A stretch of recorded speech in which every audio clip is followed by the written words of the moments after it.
Headlines that I read, some student who committed suicide in IIT because of the caste slurs thrown at them. Right? What it makes you feel? The protest that you are referring to, and I think that's something very justifiable, and we must appreciate that.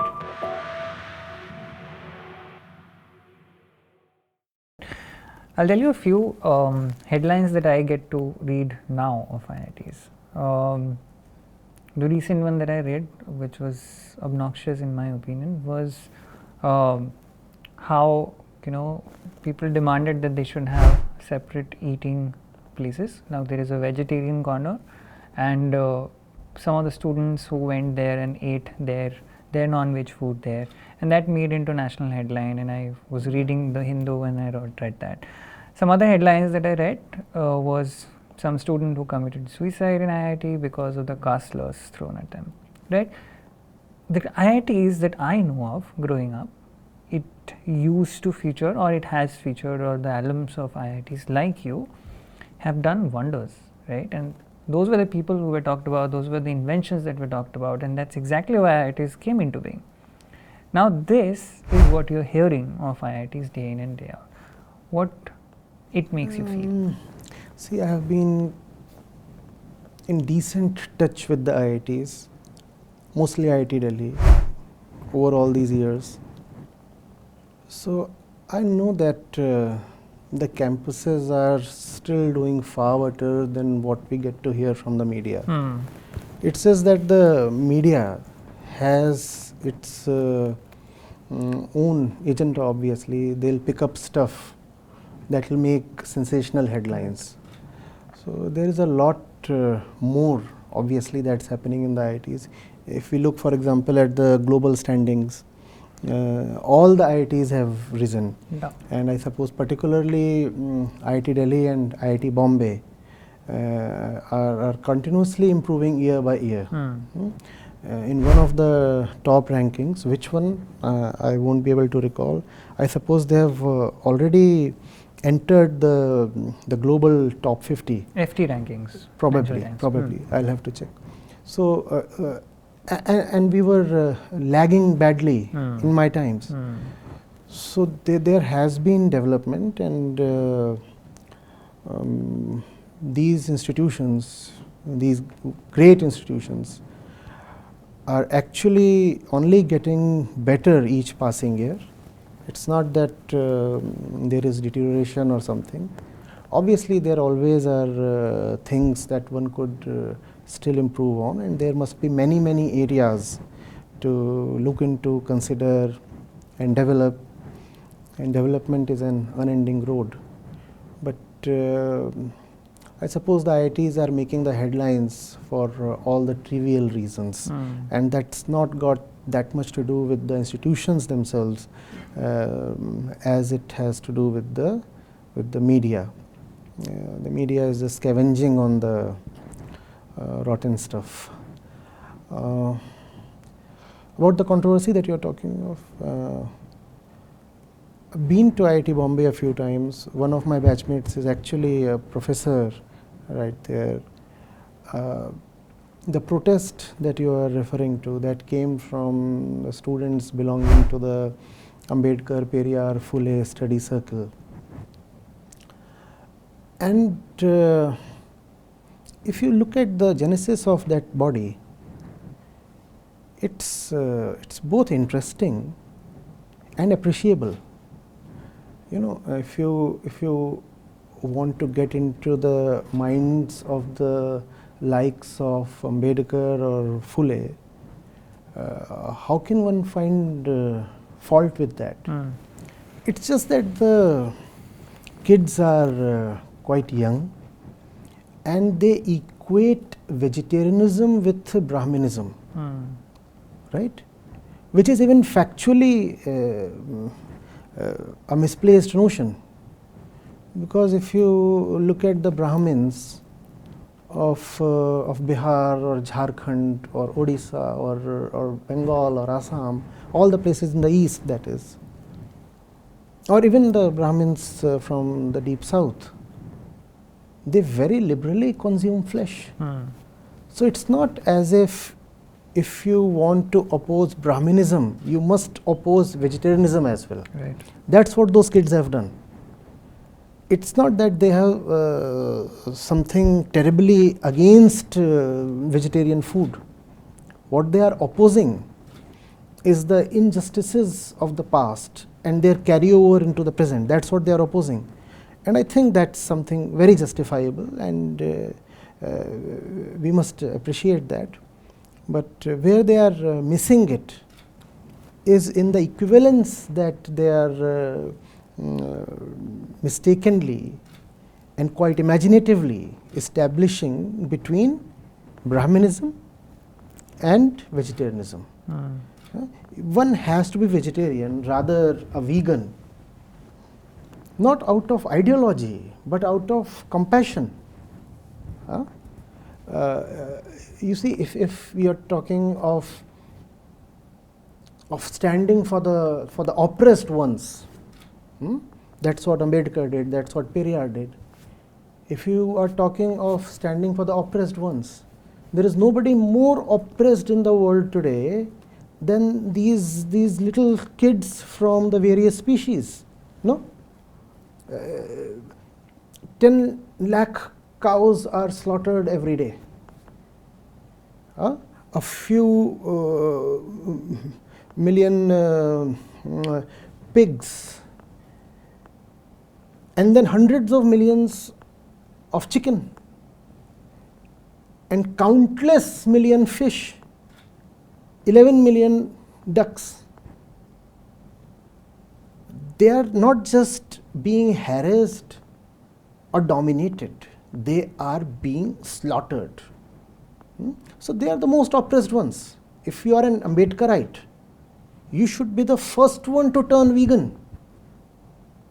No? Because oppression should not see caste, oppression should not see gender, oppression should not see creed or color. Oppression should also not see species. Should also not see species.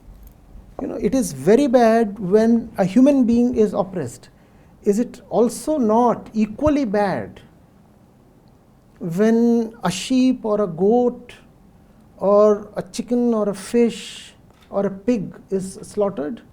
So I would request members of that study circle to kindly reconsider their stand and not posit a false equivalence. In the name of opposing Brahminism, how can we slaughter animals? There is no rhyme or reason to it. Right. Since we are talking about equality in general, and you spoke about these three people that usually we name when we talk about oppression that has happened. A lot of oppression actually happens in a lot of these big institutes as well, right? If I can think of a lot of these suicides that take place happen because we fail the students who go there with a certain idea, value or dream that they have in their minds, right? Do you think India as a country is doing enough to protect these very kids who walk in to these very big institutes looking at a dream that probably somebody else has set for them, or they themselves have done it? What do you mean when you ask whether India is doing enough? I'm saying these are government institutes, right? Somewhere the government is responsible if there are no stringent laws in place and it's happening again and again. Laws relating to? Yes, laws relating to the protection of these very students who are walking into these educational institutes. I mean, protection against discrimination that's happening. Against discrimination, yes. In the name of caste particularly? Yes. Caste, you are saying? See, that protection has to be offered to all students at all places. IITs are very liberal places in that sense. I'm sure the environment has not really deteriorated over the last 20-25 years. When I was there, yes, obviously, the thing that you are talking of, that is present. People do know each other by their caste to an extent, especially the ones who are beneficiaries of reservations. They are well known, because in many of the lists the names are mentioned separately, and that's a compulsion, that has to be that way. So they are known, but yet there is overall an environment of equality and friendliness. In my experience, even in the mid-90s, at least the IIT Delhi campus didn't have visible levels or visible signs of caste discrimination. And I'll be surprised if you tell me that the environment has actually deteriorated since then. I don't think that would have happened. Equally, I would admit that it's not as if everything was hunky-dory back then. We did know, and there was this consciousness that a few of our batchmates are different. They are different because they are here courtesy the reservation process. So that much we knew. We could also see that those who landed in the campus via the reservation route actually had it tougher for them, because probably their background was not as privileged. So their CGPAs were a bit on the lower side, though there were some glorious exceptions. A few of the toppers belonged to the reserved sections. So we knew, because these things were there, and there was openness. Right. The fellow himself would come up and say, "See, here I am, and I do not understand this subject. Just help me." So fine, that's okay. That's okay. Just as we help anybody else, you too sit here, and to the extent possible, I'll lend a helping hand. I do not remember even one incident where somebody was actually viciously targeted for his caste. No way. That was just not in. That was not happening. Because not because we were disciplined or obedient or courteous people. That was just not in the air. That's not how the whole institution vibed. So if you say people need to be protected on the basis of their caste, yes, but then there are other places where they are far more vulnerable. Those are the places where the society and the government should focus on. For example, small towns, villages, the schools there, where there is active and very, very heinous kind of discrimination. Discrimination not only among the students, but sometimes even the teachers very badly discriminate against the students. So that's where it is still happening, and those are the places we should rather focus on.